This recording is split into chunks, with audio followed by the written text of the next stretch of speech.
Hello listeners and viewers. Welcome to Kaduna State Ministry of Education Radio and TV e-learning program designed for our SS3 and other students staying at home due to the coronavirus pandemic.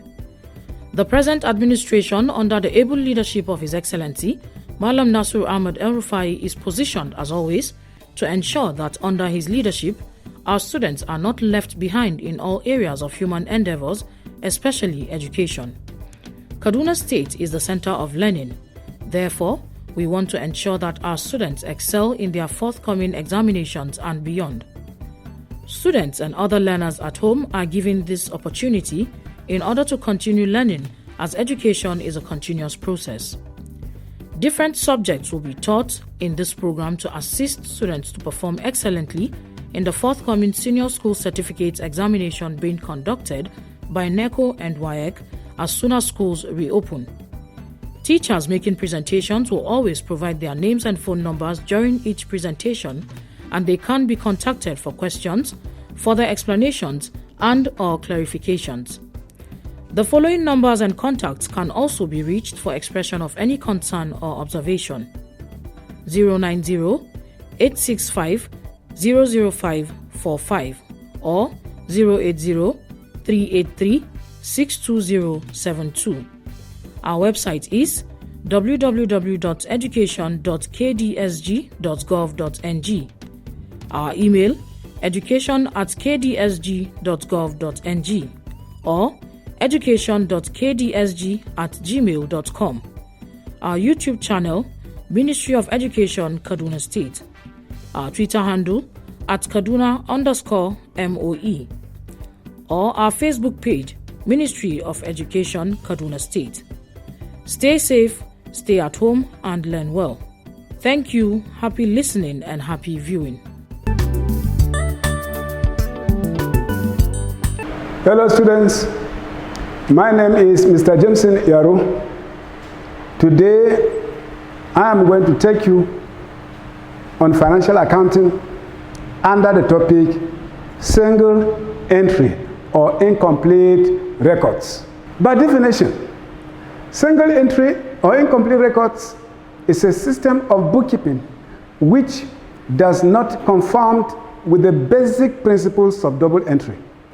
Since accounts are normally kept in a double entry aspect, any system which ignores this twofold aspect is known as single entry. Single entry. This type of account is kept by somebody who has no knowledge about accounting.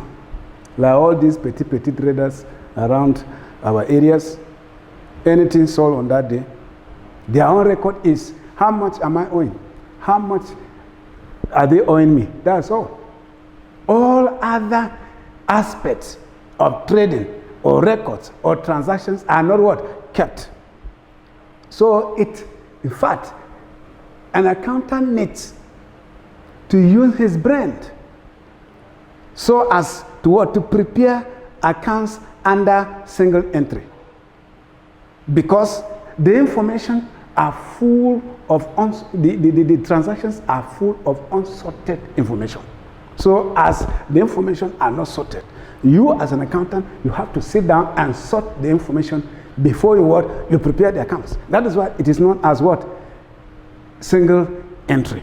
And double entry principle states that for every debit entry, there must be its corresponding credit entry, and vice versa.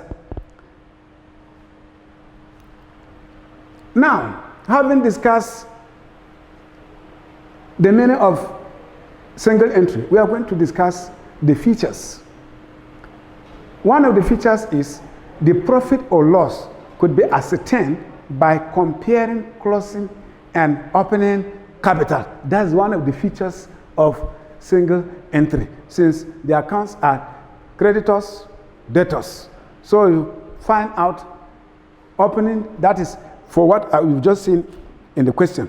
You see the items there, find the opening capital, find the closing capital, strike out the difference. What you get will be either net profit or net loss. 2, real and nominal accounts are not kept except the personal accounts. Like what I've said, what are these personal accounts? Debtors and creditors. What am I owing? What are they owing me? Chicken. So the moment you see this type of records, you know that this is single entry. Now, single entry or incomplete records don't have advantages because the information there are unsorted. How can you have advantages? They only have disadvantages. And these disadvantages, we are going to look at them one after the other. One, it does not conform to the principles of double entry. Like what I've said, the nature of recording the transactions are not in line or in compliance with the principles of double entry. Number two, the flexibility of the double entry is lacking. Flexibility of the double entry is what is lacking. Debit, credit. If an item is recorded, it must first enter the cash book. After the cash book, you post it to the ledger. After the ledger, you post it to the trial balance. It is the trial balance that if you want to prepare any account, the information is there. But this one, you have to sort it. You have to sort, make some preliminary calculations before the required account is what? Is prepared. So that is why it is not what? Flexible, because the information are unsorted. Number three, it is difficult to obtain accurate information. Difficult. How can obtain accurate information? You have to use your ingenuity, have to use your brain before you sort them out. They say since the records are not complete. Number four, it is difficult to arrive at the profit for the year. As I've said, most teachers and even most students, they always find single entry problem. What? A problem. Because if you don't know the items, how can you sort them out? If you don't know the items, how can you sort them out? You may be asked to prepare trading and profit and loss account. Purchases is not there. Sales is not in the question. Capital is not in the question. And you are going to prepare and know how you are going to prepare trading and profit and loss account without these two figures. Sales and what? Purchases. So like I have said, some preliminary calculations are met. Before you prepare the trading and profit and loss account, you must prepare one, sales control ledger accounts to find out the total sales, and prepare two again, purchases ledger control account to find out the purchases. And then you are going to prepare the statement of affairs to find out the capital. But in the information there, you will not see them. But there are information there that you are going to prepare all these things. But they are not stated. The amount of sales is 1,000. The amount of purchases is 5,000. The amount of capital is 20,000. You will not see it there. But there are items that you are going to work and sort them out as an accountant. So that is why here this is saying it is difficult for one to arrive at what? At the profit for the year.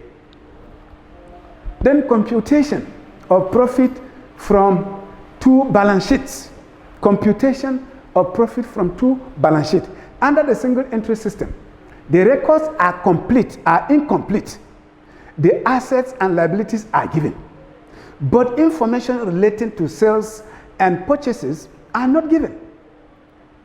The profits and losses are ascertained under this system by comparing the value of opening and closing capital. Because of the inaccurate or insufficiency of information, the statement of affairs method is always adopted. Bookkeeping rules for single entry or incomplete records. 1. The opening statement of affairs will be prepared to show the opening capital. The information required are all fixed assets, total of debtors and creditors, expenses owing and payments in advance, cash in hand and bank. Number 2, adjust the capital by adding any additional capital contributed either in cash or assets and deduct drawings either cash or goods. Then number 3, another statement of affairs will be prepared to show the closing capital using all the assets and liabilities at the end of the period. Number 4, the opening capital will be compared with the closing capital. Number 5, if the capital at close is greater, then there is a profit. And if the capital at close is lower, then there is a loss. Example 1. We are going to use one example to demonstrate what we have just learned now. Femi, a sole trader, did not keep proper books of account, but from the following details, you are required to ascertain the profit or loss for the year ended 31st December 2018, and also to prepare a statement of affairs at that date. Now, this is the question. On 31st December 2017, stock 1,670 naira, creditors 1,540 naira. Then we have debtors 1,120 naira, cash in hand 25 naira, bank overdraft 2,020 naira.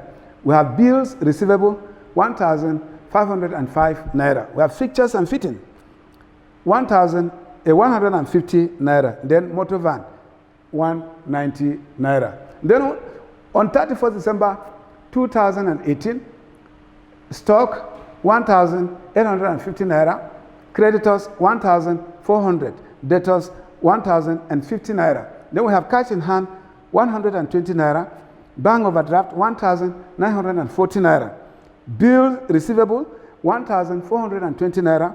Then we have fixtures and fitting, we have 150. Then as well, motor van 190 naira. This is the question for 2 years, because no knowledge.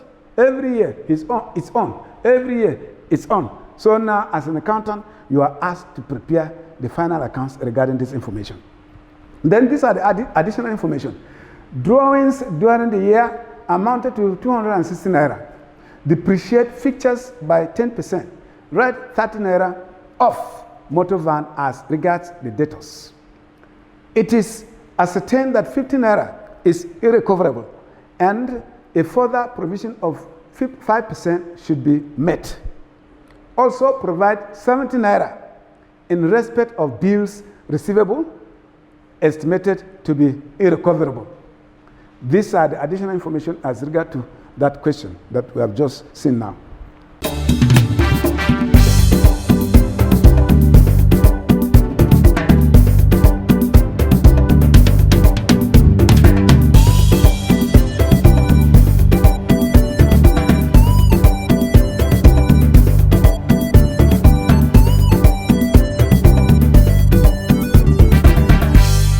Then solution. You are to prepare the statement of affairs as at 31st December 2017. But before you start any accounting, make sure the name is what is written. Statement of affairs as at 31st December 2017. Now on the credit side, we record fixed assets. On the debit side, we record liabilities. Now on the fixed assets, fixtures and fittings, for there are no adjustments for the first year. We have 150 naira, motor van 190. We add 150 plus 190. The total gives us 340 naira. Then current assets. These current assets are assets that the business acquire, which will be used within 1 year. They are not going to exist 1 year. Well, fixed assets are assets that the business has acquired will be used for a long period of time. So now we have stock, 1,670. Then we have debtors, 1,120 naira, bills receivable, 1,505 naira. Then cash, 25 naira. We add the total of current assets. The amount gives us 4,320 naira. We are going to add with the total of fixed asset, which is 340 naira. The total gives us 4,660 naira. This is the total of both fixed assets and current assets. Now, on the debit side, now the capital is not known. The capital is not known. We are going to write just only capital. Then current liabilities. we have bank overdraft, creditors. Bank overdraft stood as 2,020 naira, creditors 1,540 naira. You add the total together, and we arrive at 3,560 naira. We are subtracting this 3,560 naira from this total and arrive at what? The capital, because the capital was not known. You are to prepare the statement of affairs and ascertain the capital. So by ascertaining the capital, you add the capital plus 3,560 naira, give you the same balance as 4,660 naira. That's the balance for first year. Now, this is for second year. Statement of affairs as at 31st December 2018. This is where adjustment were met. This is where adjustment were what? Met. Now, fixtures and fittings, note 1. There is an adjustment that we made. After this work, you will see the adjustment. I'll explain the adjustment below. We adjusted this one to be 135 naira. Motor van, we are asked to what? Subtract. Motor van was 190. We are asked to subtract 30 naira. Is that clear? Then it gives us what? 160. So we added this one and gives us 295 naira. This is the total fixed asset here as well. Now, under current assets, we have stock 1,850 naira. Debtors, we have 950 naira. We have bills receivable, 1,350 naira. We have the cash, 120. All this together added gives us 4,270 naira. Then this 4,270 naira. Then this 4,270 naira, we are adding it together with 295 naira. The total of fixed assets and current assets gives us 4,565 naira. Then, as I've told you earlier on, this one also has no capital. We are to ascertain the capital by preparing this. We have ascertained the total fixed assets, all assets. Then, now, we have the current liabilities. The current liabilities, we have creditors 1,400, bank overdraft 1,940. The total gives us 3,340 naira. We add it together, the total gives us 4,565 naira. Now, these are the adjustment. Fixtures and fittings, depreciation 10% of 150 gives us this amount, 350. We have motor van, depreciation, also it was 30 naira. We subtract 30 naira from 190, gives us 160. Then we have debtors.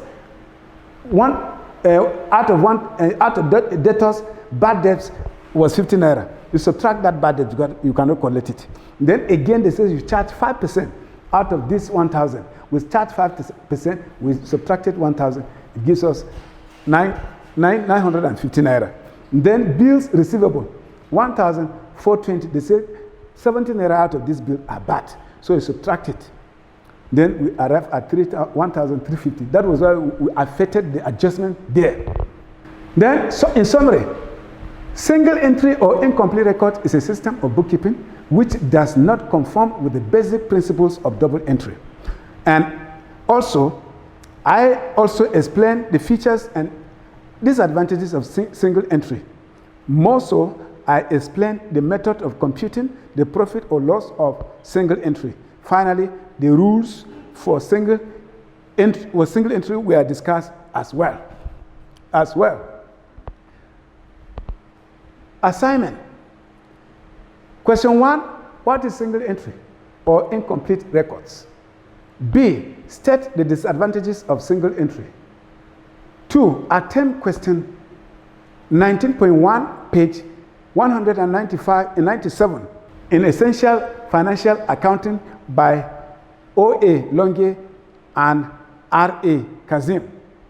So, again, I'm repeating it again.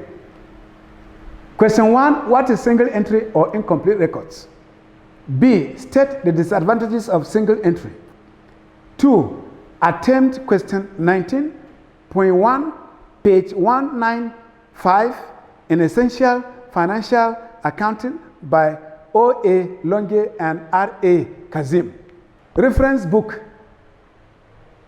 Essential Financial Accounting by O.A. Longe and R.A. Kazim. I believe if you go there, check the books, you will see some of the questions. Attempt this question. If there are gray areas, if there are problems. My name is Mr. Jameson Yaro, and my number is 09046957453. Once again, 09046957453. See again. Thank you.